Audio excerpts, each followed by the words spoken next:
Hello my viewers, this is Sakshi Sharma और आप देख रहे हैं शिवाक्षी मैथमेटिक्स चैनल। तो जैसे कि आपको थंबनेल से पता है, जब हम रेंज की बात कर रहे हैं, ठीक है, रेंज ही पढ़ रहे हैं अभी हम। तो पहले मैंने आपको बताया था कि रेंज कैसे फाइंड आउट करते हैं जब डोमेन गिवन होता है।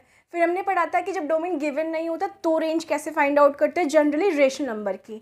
और आज हम बात करने वाले हैं कि कोई क्वाड्रेटिक इक्वेशन आ जाए आपके सामने और तब बोले कि रेंज फाइंड आउट करिए, तो उसको कैसे करेंगे। तो चलिए without wasting a time let get started. तो स्टार्ट करते हैं। देखो कैसे सॉल्व करेंगे इसको। ये क्वाड्रेटिक इक्वेशन दिख रही है आपको आपके सामने, ठीक है। तो कहानी वही है सेम, क्या कि जब भी कोई फंक्शन गिवन होता है इसका मतलब वो मुझे y की वैल्यू गिवन होती है, ठीक है। ये पहली चीज़ आपको ध्यान में रखनी है।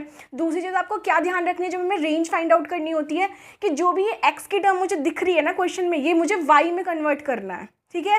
तो मैंने पहले ही बताया था कि क्या करूँगी, y को, तो अब देखो वहाँ पर रेशनल नंबर था तो क्रॉस मल्टीप्लाई करके हमने इजीली सेपरेट कर लिया था, लेकिन यहाँ पर हम सेपरेट नहीं कर पाएंगे। क्यों? क्योंकि ये क्वाड्रेटिक इक्वेशन है। तो उसको कैसे करेंगे, y को हम इसके पास ले जाएंगे। तो देखो क्या बनेगा, X square plus 3x plus 5 minus Y is equals to 0। मैं y को कहाँ ले गई, 5 के पास। अब y यहाँ पे एज अ कांस्टेंट काम कर रहा है, तो कांस्टेंट नंबर कौन सा है इस पूरी क्वाड्रेटिक इक्वेशन में, 5 माइनस वाई, ठीक है। इतना क्लियर है, ओके।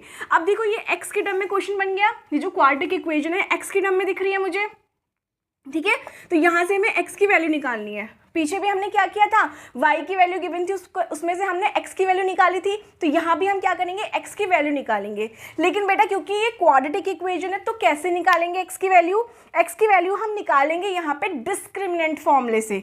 पढ़ा है सबने डिस्क्रिमिनेंट फॉर्मूला, क्या होता है वो, capital D greater than equal to 0। और कैपिटल डी की वैल्यू क्या होती है, B square minus 4ac greater than equal to 0, ठीक है। तो डिस्क्रिमिनेंट निकालेंगे। तो बताइए यहाँ से स्मॉल a क्या है, स्मॉल a होता है हमारा जो एक्स स्क्वायर का कॉफिशिएंट है वो।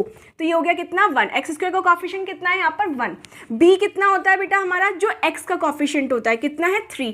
और c क्या होता है हमारा कांस्टेंट नंबर, वो क्या है पूरा 5 माइनस वाई, ठीक है। तो चलो यहाँ से निकालते हैं b का स्क्वायर कितना, 9 माइनस 4 इंटू ए कितना है मेरे पास, 1 इंटू सी कितना है मेरे पास, 5 minus y greater than equal to 0, ठीक है। यहाँ से मैं एक्स की वैल्यू निकाल रहे हैं, 9 माइनस 4 के अंदर मल्टीप्लाई कर लो, 4 5 जा 20 माइनस माइनस प्लस 4y, ठीक है, ग्रेटर देन इक्वल टू 0। इसको सॉल्व कर लेंगे, कितना आ गया, 11 आ गया plus 4y greater than equal to 0 and 4y greater than equal to, उसको इधर ले जाएंगे तो क्या हो जाएगा, प्लस का 11, या y की वैल्यू कितनी आ गई, 11/4, ठीक है।